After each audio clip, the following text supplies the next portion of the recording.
High hello everyone, welcome back to my channel. मी Ashwini Ashu's lifestyle चॅनलमध्ये तुम्हा सगळ्यांचं मनापासून स्वागत करते. आज सकाळी सकाळी या दोन छोट्याशा पाहुण्या आमच्या घरी आलेल्या होत्या. आज टिफिनला आरुषला मॅगी न्यायची होती आणि तीच आणण्यासाठी मी खाली गेलेली होती आणि तो गेला होता अंघोळीला.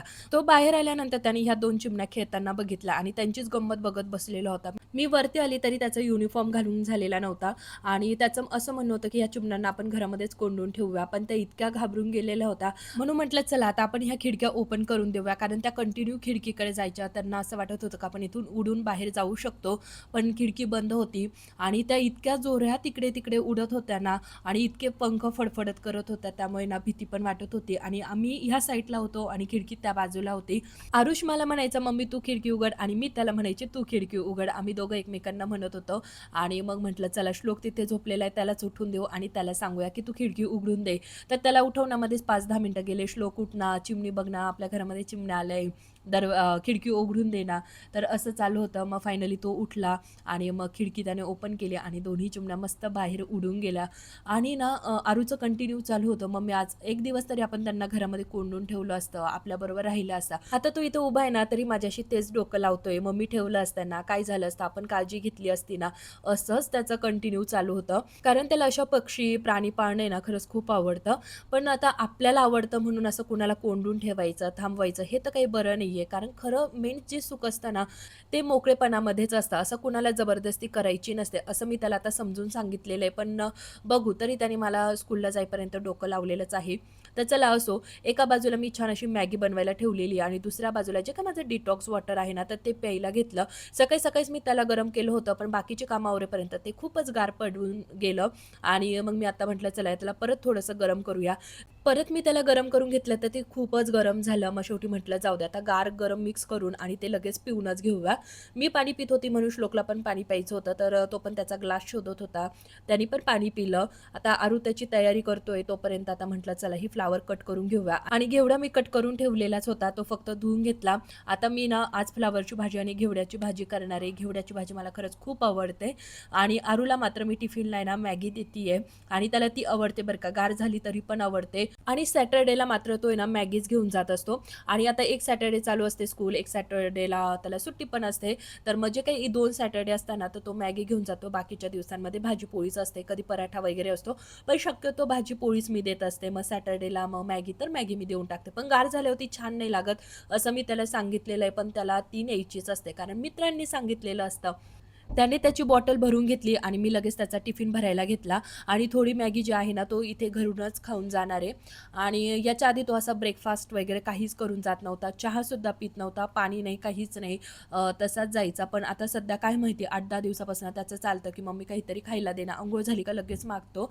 तर मॅगी थोडी एक्स्ट्रा केलेली होती, मग थोडी तो आता खाऊन घेईल आणि बाकीची जी आहे तर ती टिफिनला घेऊन जाईल. सध्या घरामध्ये ना खोकला सर्दी असं चालूच आहे बरं का, मध्येच फरक पडतो पुन्हा चालू होतं असं चालू आहे. त्यामुळे ना दूध पिण्याचं जे काही प्रमाण आहे ना तर ते कमी झाले. त्यामुळे फ्रीजमध्ये इतके दुधाचे पातेले साचून जाताना की काय सांगू. म्हटलं आज आहे ना आपण मस्त दही लावूया. आणि जी काही साई साचलेली होती ना ती पण मी पहिली काढून घेतली. आता साय मी चमच्याने नाही तर हातानेच काढून घेतली, कारण ती इतकी कडक असते ना, अशी मस्त हाताने वरतून धरली की लगेच ती निघते. आणि चमच्याने काढायला गेलं ना तर ती सगळी दुधामध्ये मिक्स होऊन जाते. त्यामुळे मी शक्यतो ना हातानेच काढते आणि जे काही साईडचं असतं तर ते मग आपल्या चमच्याने काढून घेत असते. आता इथे दूध जे होतं ना ते 2 पातेल्यामध्ये ना वेगवेगळं केलं. एका पातेल्यातलं जे काही दूध आहे ना तर ते थोडंसं मी कोमट होण्यासाठी ठेवलेलं आहे आणि त्यामध्ये मग मी ना दही टाकून ते विरजण लावणार आहे, म्हणजे दही बनवायचं आहे आणि एका पातेल्यातलं मी वापरायला ठेवतीये. तर असं केलं. तर मी चितळे बंधूंचं दही आणते आणि तेच मला खूप आवडतं, खूप छान असतं, टेस्टी पण असतं. हे पातेलं माझं साईचं आहे आणि याच्यामध्ये सुद्धा मी थोडं दही लावून विरजण लावून घेतलं. आणि तुम्हाला माहिती आहे मी तूप घरीच करत असते आणि त्याच्यामध्ये विरजण लावलेलं नव्हतं, म्हणून आता हे दही खास मी त्याच्यासाठी आणलेलं. म्हटलं थोडं साईमध्ये पण टाकूया आणि थोडंसं दही पण बनवण्यासाठी पण वापरता येईल. तर मी जे काही दूध होतं ना त्याच्यामध्ये पण थोडंसं टाकून घेतलं आणि जी काही साई साचवलेली होती त्याच्यामध्ये पण मिक्स करून फ्रीजमध्ये ठेवून दिलं. तर चला आज हे एक मेन सकाळी काम होऊन गेलं, कारण फ्रीजमध्ये कालपासून आहे ना नुसते ते पातेले पातेले बघून मला असं झालं होतं ना, कधी मी खाली जाऊन दही आणेल आणि कधी हे विरजण आणि थोडंसं म्हणजे साईमध्ये पण आणि दही पण कधी लावेल असं झालेलं होतं. तर ते पण आता काम माझं होऊन गेलं. हे काम झालं आणि लगेच भाज्यांना फोडणी द्यायला घेतली. फ्लावर माझी निसून झालेली होती. पहिलं तर फ्लावरलाच फोडणी देऊन घेतली, कारण आहोंना टिफिन द्यायचा आहे आणि आहोंना घेवडा वगैरे काही आवडत नाही, पण मग फ्लावर खातात, ते आवडते. मग त्यांना फ्लावरची भाजी देणार आणि मला घरी ना घेवड्याची भाजी बनवणार आहे. तर पहिलं तर फ्लावरलाच फोडणी देऊन घेतली आणि आत्ता मात्र घेवड्याला फोडणी देते. पण त्याआधी ना जे काही मसाल्याचा डबा होता ना, त्यातली मिरची संपलेली होती. म्हटलं चला पहिली मिरची काढून घेऊया, जोपर्यंत तेल तापतंय तोपर्यंत. तर तेल छान तापलं होतं. त्याच्यामध्ये जिरं, मोहरी, कढीपत्ता आणि लसूण टाकून घेतला आणि जो काही घेवडा आहे ना, तो पण त्यामध्ये ॲड केला. आता हे ना मी सुक्कीच भाजी बनवणार आहे. तेलामध्ये आता फ्राय होऊन देईल, शिजून देईल आणि त्यानंतर मात्र त्याच्यामध्ये तिखट घालणार आहे. तर अशाच पद्धतीने ही मी घेवड्याची भाजी बनवते. आणि मीठ तर आपण शिजताना टाकतोच, तर मीठ पण टाकून घेतलं. आता हे शिजेपर्यंत आहे ना लगेच इकडे भांडे घासायला घेतले, कारण मी रात्री ना झोपताना भांडे घासलेले नव्हते. खूप उशीर आणि उशीरपेक्षा मला खूप कंटाळा आलेला होता. म्हणूनच मी जे काही रात्रीचे जेवणाचे भांडे होते ना, ते सगळे टपामध्ये भरून ठेवले आणि सकाळी-सकाळी मात्र उठल्या-उठल्या ना ते सगळे भांडे बेसिंगमध्ये काढून घेतले आणि थोडेसे भिजत ठेवले, कारण रात्रभर उघडे होते आणि थोडंसं कडक होऊनच जातात. तर मग ते थोडेसे भिजवून दिले. म्हटलं जसा वेळ भेटेल ना तसं घसून घेईल. पण सकाळी मेन काम जे असतं ना ते म्हणजे टिफिन असतो ते पहिलं बनवायचं. नंतर ही बाकीची कामं तर दिवसभर चालतातच. तर भाज्यांना फोडण्या दिल्या. पोळ्या आता अजून बनवायच्या आहे, पण त्याआधी म्हटलं चला आधी हे भांडे घासून घेऊया. तर इथे सगळे भांडे मी घासून घेतले आणि आता जरा मला बरं वाटत होतं. आता पोळ्या करायला काही वाटणार नाही आणि मेन म्हणजे ते बेसिन भरलेलं असलं ना, एक मनावर ना दडपणच येऊन जातं. अरे अजून आपल्याला इतके भांडे घासायचे, तर असं होऊन जातं. तर इकडे माझ्या मस्त भाज्या पण झाल्या आणि दुधाची पातेले तुम्ही बघताय. आता याच्यातले ना आत्ता सकाळी आलेलं दूध आहे आणि एक कालचं दूध आहे. हे जे झाकून ठेवलेलं दूध होतं ना, त्यामध्ये मी दही लावलेलं आहे. मस्त आता दही बनणार आहे त्याचं आणि पोळ्या मात्र अजून माझ्या बनवायच्या बाकी होत्या आणि श्लोक मात्र सकाळी-सकाळीच वही पेन्सिल घेऊन बसलेला होता. त्याचं मला कंटिन्यू चालू होतं, मला एखादं चित्र काढून दे ना, मला कलरिंग करायचं आहे. तर मी असं आहे ना डोंगर जे आपण लहानपणी काढायचो ना, डोंगर, सूर्य उगवता आणि एखादं छोटंसं घर, तिथून नदी वाहते, तर त्या टाईपचं आहे ना मी त्याला एक चित्र काढून दिलं. म्हटलं आहे ना तोपर्यंत कलरिंग करत बसेल आणि तो ना कंटिन्यू बाहेर जायचा. डोंगरचा कलर कसा आहे आमच्या घरातनं ना डोंगर पण दिसतात 1-2, तर बाहेर जायचा. मग ते थोडंसं ब्राउनिश दिसतं ना, मग त्याने डोंगरला आहे ना थोडा ब्राऊन कलर दिला आणि आकाशाला कोणता कलर द्यायचा तर तो पुन्हा बाहेर गेला आणि मला तर व्हाईटच दिसतोय, मी व्हाईटच देतो. म्हटलं नाही थोडीशी स्काय ब्लू शेड दे ना. त्याचं चाललं की मला व्हाईटच दिसतोय, तर मी आकाशाला आहे ना व्हाईटच कलर देईल. म्हटलं तुला जे कलर द्यायचे ते दे. मग तो कलरिंग करत होता आणि मी इकडे पोळ्या करून घेतल्या आणि किचन माझं आता पूर्ण आवरलं होतं. अहोंचा टिफिन दिला, आमचं चहा-पाणी सगळं झालं. अहो गेले आणि त्यानंतर मात्र मी आवरायला घेतलं. रात्री मी जसं तुम्हाला सांगितलं की मी रात्रीच्या वेळेला ना अरूचा अभ्यास घेते. दुपारी आम्ही मस्त झोप काढतो आणि रात्री जरा शांततेत अभ्यास करतो. तर मी त्याचा अभ्यास घेत होती आणि मग ना तो त्याचा करत होता. मग टाईमपास म्हणून मी ना ह्या माझ्या 1-2 साड्यांना आहे ना फॉल लावून घेतला, पण हात शिलाई केलेली नाहीये. फक्त मी फॉल लावून घेतला मशीनवर.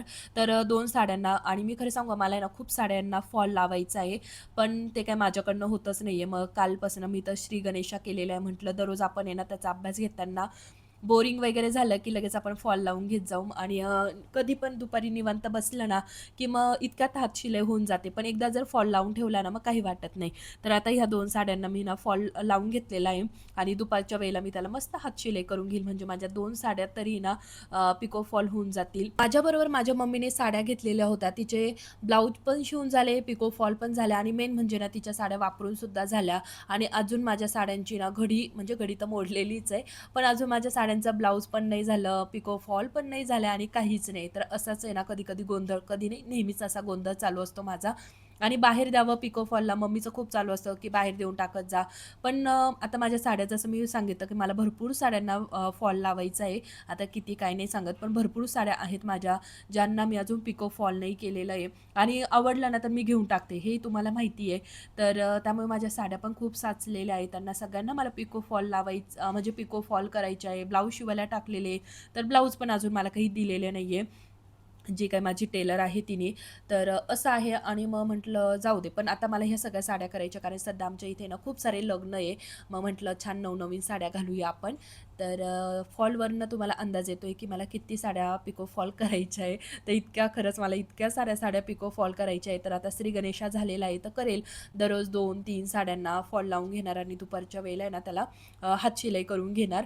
तर आता सुरुवात तर केली आहे, बघू. आणि कधी-कधी तर असं वाटतं ना एका पिशवीमध्ये ह्या सगळ्या साड्या भराव्या आणि पिको फॉलला आहे ना टाकून यावं बाहेर. पण इतक्या साड्या आहेत, तर माझे किती पिको फॉलला पैसे जातील, त्यापेक्षा म्हटलं जाऊ दे आपलं 1, 2, 3 करत जाऊया आणि होऊन जातील. एक दिवस तर होतीलच ना सगळ्यांना फॉल लावून. तर अशी मनाला जरा जे म्हणतो ना मनाला आपलं समजून सांगतो, तर तसं मी करत असते. तर चला नाही आता करूनच घेणार आहे, कारण सध्या आमच्या इथे ना लग्न पण खूप आहे. तर मग त्या लग्नांना पण मला अशा छान-छान साड्या घालता येतील. तर चला ही जी काही साडी आहे ना सिल्कवाली, तर ती ना मी ब्लाउज पीस कट करण्यासाठी घेतलेली होती मापासाठी. तर ग्रीनवाली जी काही साडी आहे तिचा पण ब्लाउज कट करून घेतला आणि तिला पण आता पिको केलेला आहे दोन्ही, फक्त फॉल जो आहे ना तो पण अटॅच केलेला आहे, फक्त हातशिलाई बाकी आहे. तर आज हे मी काम करून घेईल. तर इथला पण जो काही सगळा पसारा होता तो पण मी आता आवरून घेतला. आणि हा स्टडी टेबल आहे ना आरुषला मी घेतलेला होता. खूप खूप दिवसांपासून तो वापरतोय. जेव्हापासून तो 1-2 ABCD असं थोडं-थोडं लिहायला लागला ना मोडकं-तोडकं, तर तेव्हाच ह्या टेबलचं खूप ट्रेंड आलेलं होतं. खूप जणांकडे हा टेबल होता कार्टूनमध्ये वगैरे. पण मग मी असा त्याला 2 इन 1 आणलेला होता, की जेणेकरून त्याला त्याच्यावर प्रॅक्टिस पण करता येईल आणि टेबल म्हणून पण तो वापरेल. तर तेव्हा मी तो घेतलेला आहे. ₹1000 घेतलेला आहे बरं का. पण तो टेबल अजूनही तो वापरतो आणि श्लोकसुद्धा वापरतो. आणि जेव्हापासून त्याला असं ABCD 1-2 लिहिता यायला लागलं, तर तेव्हाच ते ₹1000 माझे वसूल झालेले होते. तर आणि कसं असतं ना, पहिलं जे मूल असतं ना, तर तेव्हा असं आपल्याला कोणती वस्तू जर आवडली ना, तरी आपल्याला असं वाटतं, म्हणजे बघितली आणि आवडली ना, तर आपल्याला असं वाटतं, की चला आता आपण घेऊन जाऊया. म्हणजे पहिल्या मुलाचे जेवढे लाड होतात ना, तेवढे दुसऱ्याचे खरंच होत नाही. हा माझा स्वतःचा अनुभव आहे. श्लोकसाठी मी असं काहीच नवीन घेतलं नाही. जे आरूचं होतं ना, ते मी छान सांभाळून ठेवलेलं होतं. तेच त्याने भरपूर वापरलेलं. आणि मग आत्ता मात्र थोडंफार घ्यावं लागतं. पण लहानपणी मात्र त्याने सगळं आरूचंच वापरलेलं आहे. श्लोकला खूप कमी खरेदी करावी लागायची आणि हे प्रत्येकाच्या घरामध्ये नक्कीच होत असेल. बेड पण मी इथे छान आवरून घेतला. सगळी घरं मी छान झाडून पुसून घेतली आणि आज मी सोफ्याचे कव्हरसुद्धा धुवायला टाकलेले आहेत. तर असा होता माझा आजचा हा छोटासा व्हिडिओ. जर तुम्हाला व्हिडिओ आवडला असेल आणि युजफुल वाटला असेल, तर नक्की आपल्या व्हिडिओला लाईक, शेअर, सबस्क्राईब, कमेंट्स करा. हाईप करायला तर अजिबात विसरू नका. पुन्हा भेटूया पुढच्या व्हिडिओसोबत. तोपर्यंत बाय बाय.